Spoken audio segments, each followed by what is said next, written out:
Hello, how are you? I'm good. What about you? I'm good too. So it's a pleasure to have my interview with you. Okay, it's all my pleasure.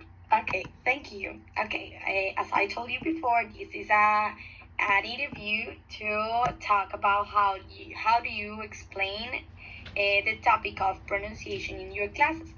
So the first question is, when do you have to prepare your syllabus? When? Yeah, when? Okay. What I usually do is that I prepare my syllabus during the classes because I teach conversational classes, so it means that I have 4 hours to teach.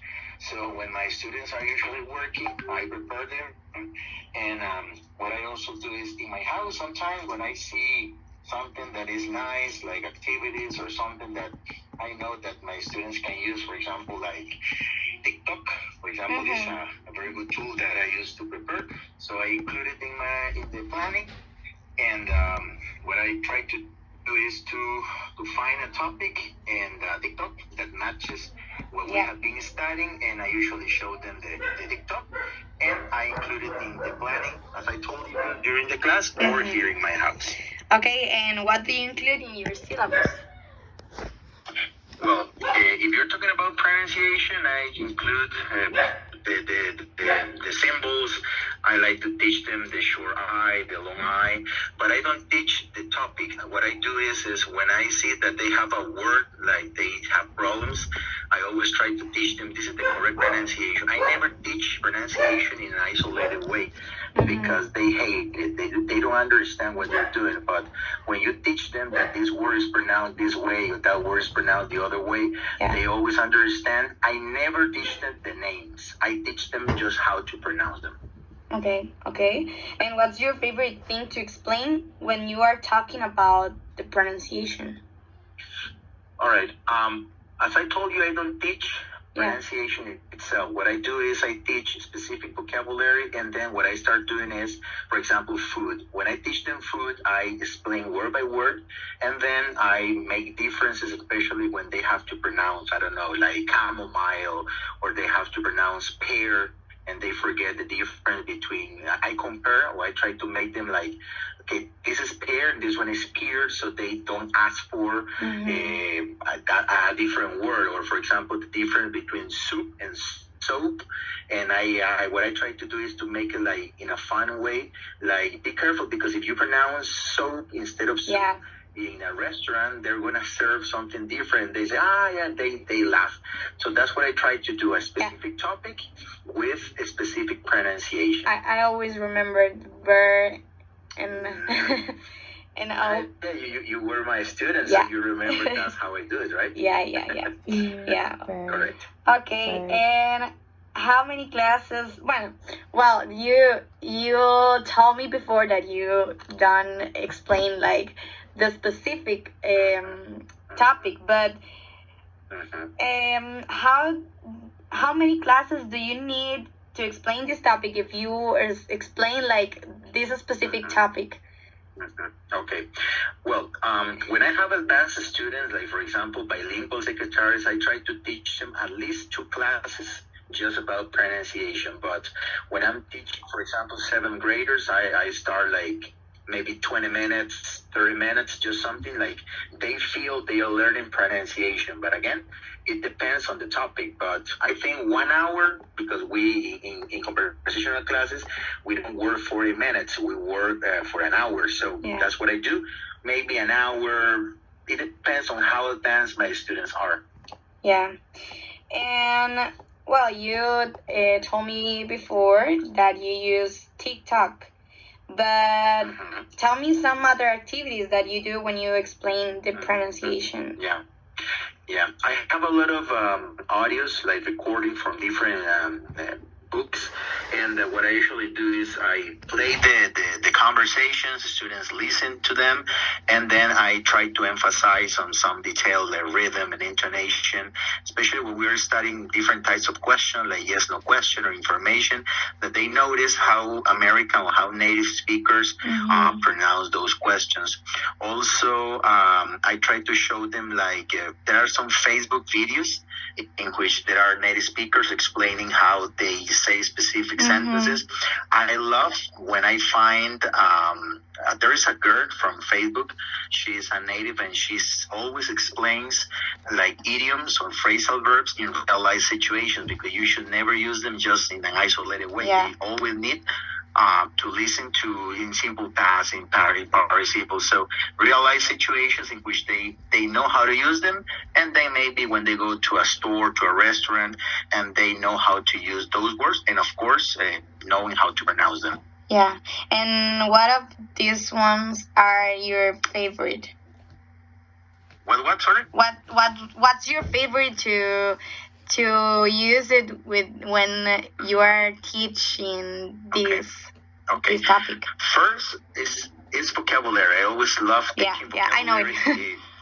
Explain by myself. Yeah, I know you love it, and you know it. But videos are great. Sometimes I have a lot of videos in my laptop as well.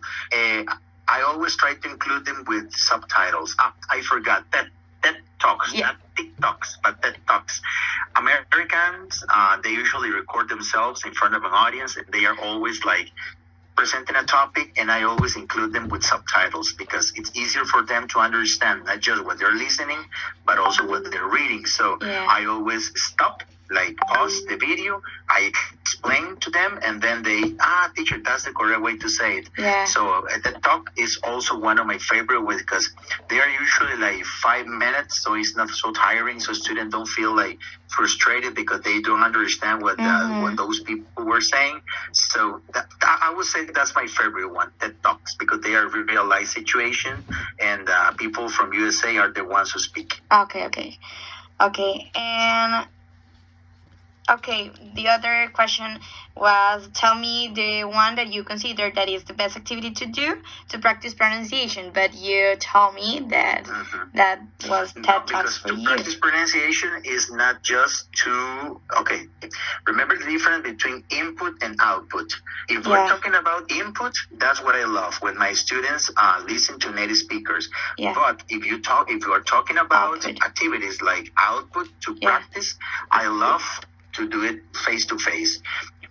Something important is that especially at the level, if they are beginners, we should never ask them to have a presentation in front of the class. So what I always do is just talk to your classmate. For example, right now that I'm working with seventh graders, they have to present a profile. So they talk about themselves. I give them the instruction. Don't expect that they know what they have to do. So talk about yourself. What's your name? Where you will question like what's your name? Where do you live? So they answer those questions. Exactly. But they do it in front of a classmate. They don't do it in front of the group because it's so frustrating for them. They feel scared. Nervous. They feel everybody watching. Exactly. So that's my favorite one, to talk and to have conversation, just the two students face to face. And at the end, if they feel comfortable, they can do it in front of me. So they feel better because they already practiced. Okay. And how do you evaluate this topic? Well, I have a rubric in which I include lots of elements, like the one that we talked before, is pronunciation, vocabulary, but and it depends on the level. If we are working with beginners, what I always do is just talk, speak, and if they had a problem with pronunciation, I always tell them at the end. I always evaluate with outstanding, it's a 5 if they pronounce perfectly. Oh, not perfectly, but very good. We have a 4, we have 3, 2, and 1s.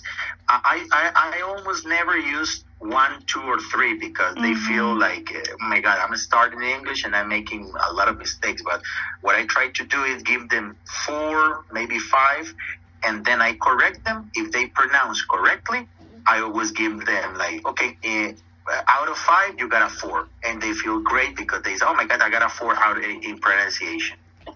Okay.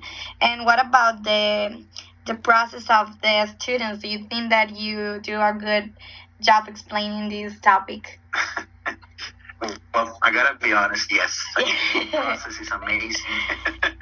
I don't wanna show off. Is like I'm doing a great job, but yes, especially I think the process. You see results after 2 years.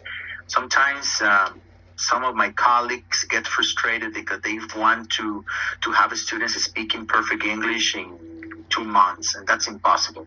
It's a process. I always explain to them how, for example, we learn Spanish, that a baby, when they start learning Spanish, they make mistakes, they mispronounce words, but at the end, it takes like three years to have a baby to speak Spanish. Yeah. So I tell them it's almost the same situation with you. If you do it correct, if you learn vocabulary, in 2 years, you can see the results. Okay. The process, for me, if the student is responsible, it's 2 or 3 years. Okay. Yeah, this was the question. That was the question. The last question about the interview. So, thank you so much for accept my interview. And yeah, that's it. Thank you so much. Okay.